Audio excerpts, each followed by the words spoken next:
toutes et à tous et bienvenue dans ce nouveau tutoriel dédié aujourd'hui à Adobe XD. On change un petit peu de crèmerie, on quitte un petit peu Photoshop, Illustrator, InDesign et aujourd'hui on va parler interface et pictogramme.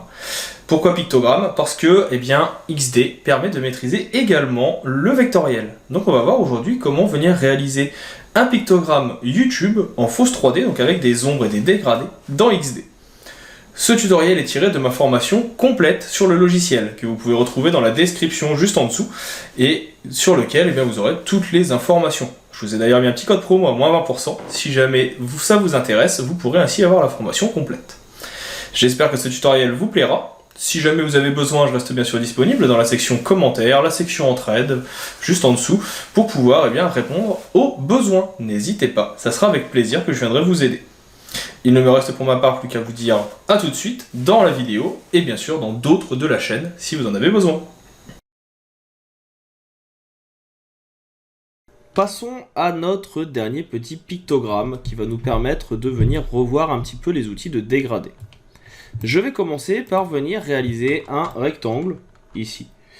Donc je vais appuyer sur la touche Shift pour essayer de faire un carré plus ou moins homothétique. Je vais l'agrandir un petit peu sur le côté. Et avec l'outil sélection, je vais venir arrondir certains côtés. Ici, je vais venir cliquer une première fois pour pouvoir arrondir en appuyant sur Alt, plutôt un côté et l'autre. Et surtout, je vais maintenant double-cliquer pour pouvoir modifier aussi, ici, ma forme. Je vais essayer de me mettre au centre. Je vais la décaler légèrement, comme ceci. Et en appuyant, voilà, en double-cliquant, je vais pouvoir venir l'arrondir. L'idée, ça va être ici de venir réaliser des arrondis un petit peu plus précis, enlever par exemple ces deux points, et ainsi pouvoir faire une forme qui sera, comme vous le voyez, un petit peu plus arrondie. L'idée étant d'avoir quelque chose qui sorte un peu de l'ordinaire et de ce qu'on voit d'habitude. On va revenir donc en double-cliquant, placer également un point à peu près au milieu. On a déjà utilisé cette technique tout à l'heure, et je la réutilise ici encore une fois. Alors, je vous invite, comme on l'avait fait, à venir mettre un petit repère à peu près au centre, là où vous voulez modifier votre élément, et vous placez votre point sur le repère. De cette façon, on va pouvoir maintenant venir sélectionner tous les points restants ici, et les supprimer. Une fois que cela est fait, je vais prendre la forme que j'ai réalisée, je vais appuyer sur la touche, alors déjà sur l'outil sélection, je vais appuyer sur la touche Alt pour dupliquer, on va lui mettre une petite symétrie, vous connaissez l'option qui est ici maintenant, et on va pouvoir venir la placer. Je vais effacer mon repère, donc affichage, repère, alors bien sûr on sélectionne le plan de travail avant, et effacer les repères, et je vais zoomer un petit peu. Là mes éléments ne sont pas forcément collés, c'est pas grave, on va les avancer comme ceci, et je vais venir faire une fusion. Ça me permet d'avoir un seul élément avec une forme un petit peu différente de ce qu'on voit d'habitude. Une fois que cela est fait, on va venir y ajouter une couleur. J'enlève ma bordure et je viens dans fond. Et ici, je vais venir me mettre en dégradé radial. Mon dégradé, je vais demander à ce qu'il soit un petit peu plus coloré au début. Et en fait, on va venir le placer comme ceci. On peut l'agrandir. Et la partie grise, on va la mettre en rouge un peu plus foncé. Et vous voyez que ça va permettre de venir créer un dégradé assez sympathique qui permet de modifier un petit peu ce qu'on a l'habitude de voir. Je vais le mettre dans les tons un petit peu plus roses pour avoir quelque chose d'original. Et en bas, on va le mettre un peu plus rouge. Donc ça sera la base de notre bouton. Bien sûr, vous pouvez définir la forme que vous voulez. C'est juste que je trouvais celle-ci intéressante. Ce que vous pouvez faire aussi, et que je n'avais pas montré dans les versions précédentes du logiciel, c'est d'aller un petit peu plus loin. Qu'est-ce que j'entends par là? Eh bien, vous pouvez venir dupliquer une première forme, donc qu'on va utiliser ici, qu'on laissera de côté, qui nous servira pour un masque d'écrêtage futur. On peut venir également, ici, ajouter donc, une forme qu'on va mettre peut-être sur le bas ou sur le haut, suivant ce qu'on veut. Donc là, je vais la mettre en blanc, non pas en dégradé, mais en blanc. Et on va mettre les modes de fusion pour voir comment on peut venir créer des effets d'ombre sur notre composition. Donc là, vous voyez que ça va permettre de pouvoir venir assombrir certaines choses. Vous pouvez en profiter également pour mettre un flou d'objet. Ainsi, vous pouvez venir accentuer les ombres en bas avec cet objet que vous venez de rajouter. Vous voyez que ça rajoute ici du relief et ici ça éclaircit. Et si besoin, vous pouvez venir retravailler le dégradé pour assombrir et avoir quelque chose qui correspondra plus à vos attentes. Donc c'est des choses qui permettent de venir, on le voit, hein, ajouter encore ici du relief. Pour le coup, moi ce qui m'intéresse, c'est que ça soit un peu plus sombre vers le bas.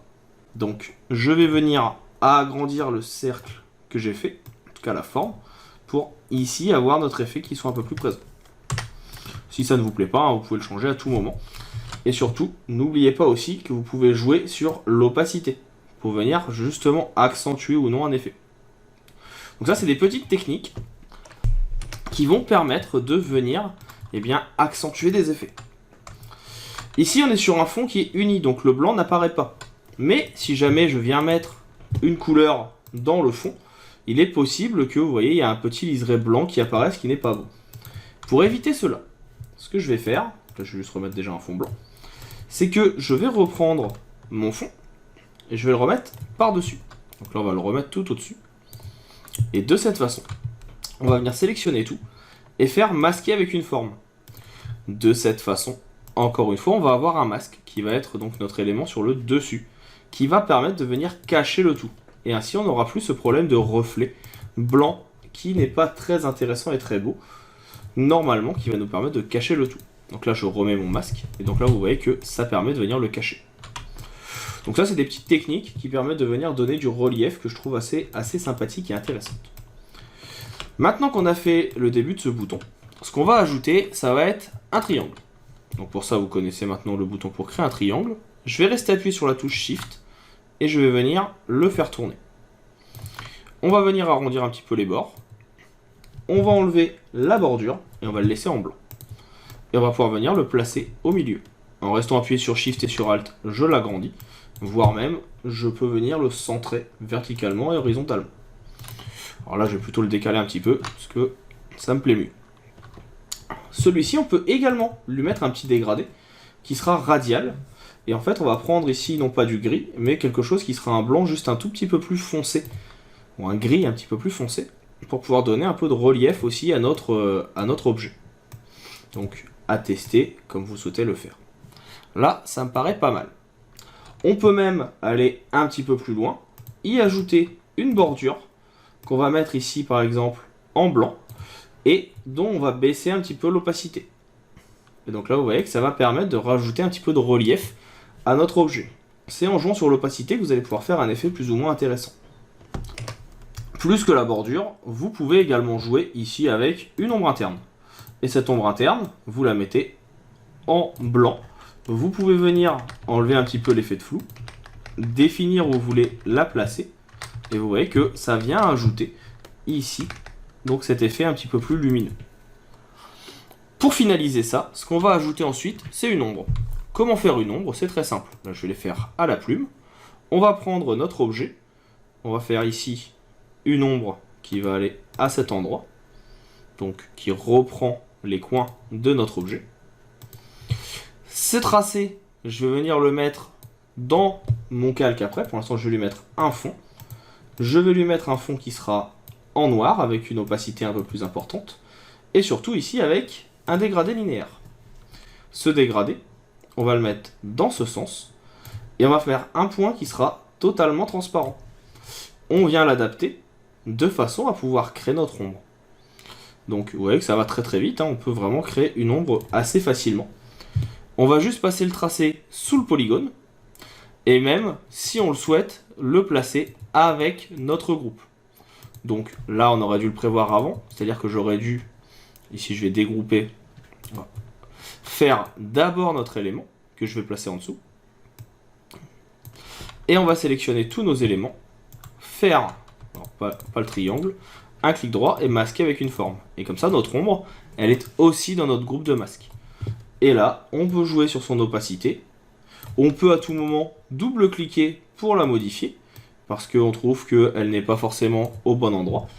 On peut changer aussi sa couleur, pas obligé d'avoir du noir, ça peut être quelque chose justement qui tire un petit peu sur le rouge, pour que ça soit un peu plus intéressant. Et ainsi, on a la possibilité de venir créer un petit peu de relief sur notre objet. Si jamais il y a un élément qui ne vous plaît pas, par exemple celui-ci, au final je le trouve trop lumineux, je peux l'enlever. On peut reprendre un dégradé déjà créé, remodifier par exemple pour que ce soit un peu plus sombre vers le bas, pour que ça se marie un petit peu plus avec notre ombre. Et ici on peut le mettre un peu plus rouge. Et vous voyez que de cette façon, on est venu créer un bouton YouTube en quelques instants. Après c'est à vous de jouer avec les dégradés, c'est à vous de jouer avec les éléments pour obtenir ce que vous voulez. Là je trouve juste qu'il va me manquer un petit truc sur le dégradé ici, qui va être un petit peu trop sombre. Donc là je double-clique pour le resélectionner. On vient se mettre sur la couleur noire et vous voyez que là vous pouvez venir adapter pour que ça corresponde un petit peu plus à ce que vous voulez. Donc là si je le mets trop blanc, c'est pas forcément adéquat. Si je le mets trop sombre non plus. Donc il faut venir essayer de doser au maximum. Et pareil sur celui-ci, peut-être qu'il faut le mettre un petit peu plus sombre mais dans les tons rouges. Et ainsi obtenir quelque chose qui correspondra plus à ce que vous voulez mettre en place. Et bien sûr vous pouvez même le déplacer comme vous le souhaitez. Encore une fois, je vous laisse ce petit pictogramme dans un coin. Je vous fais un petit CTRL G. Ça sera YouTube. Je le mets de côté. Je fais réapparaître les autres. Donc l'ordinateur et la carte, qui sont les trois éléments que nous avons vus au cours de ces pictogrammes, de ces créations de pictogrammes. Et puis je vous mettrai le fichier source au téléchargement. Donc on va aller le faire tout de suite. Fichier enregistré localement. Et on va aller dans XD, je vous le mets dans Images et ça sera Picto. Et comme ça, vous y aurez accès. On va maintenant pouvoir passer à notre prochain atelier, notre prochain exercice, avec la création d'un wireframe. Ça va être en fait la première étape pour une création de maquette. On va voir les différentes étapes, le wireframe, la maquette et la déclinaison. On attaque ça tout de suite dans la prochaine vidéo.